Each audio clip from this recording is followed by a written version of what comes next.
Sir, ano ba ang damage ng government interest? Kung hintayin ko lang yung dalawang anak walang ko. darating, sir. Ha? Walang darating, sir. Wala sa batas, sir. Dahil na naman yung Dahil Yes, sir. Admittedly, yes. Then why don't You you have allow your them? counsel. Why don't you allow them? Bakit sa batas? Sir, you have your counsel.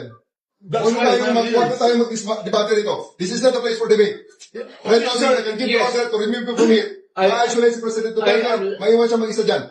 I am saying that my lawyer, the daughter, is coming. Kasi, Mr. President, you will be left there alone on that table. Meron Believe siyang me, padala. kasi wala ng tao May dito. tao siyang gusto ipasama Let us sa spare kanya. everyone. wag mo. To the floor, sir. May gusto nga siyang That's the best ipatao way. ng tao. Sa tao. Okay. Gusto mo, sama pa ako sa bahay ninyo. Alalahay mo, ikaw naman ang marunong mag-alalay. Otherwise, magkakagulo lahat dito. Tayo mo yung dalawang anak. Antayin mo yung dalawang anak. Ang dalawang Kasuhan naman anak. ako. Pero hindi mangyayari Ang yung ngayon, sir. dalawang anak. Okay? Antayin mo lang ang They will dalawang visit anak. you. Why?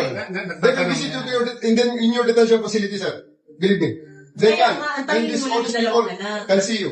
Antayin mo lang yung dalawang This anak. is just a humane, fair request. Kanina pa yan, sir. No, Hindi po. Guys! Hindi po kanina. Believe me, sir. Hindi naman gusto ng national order.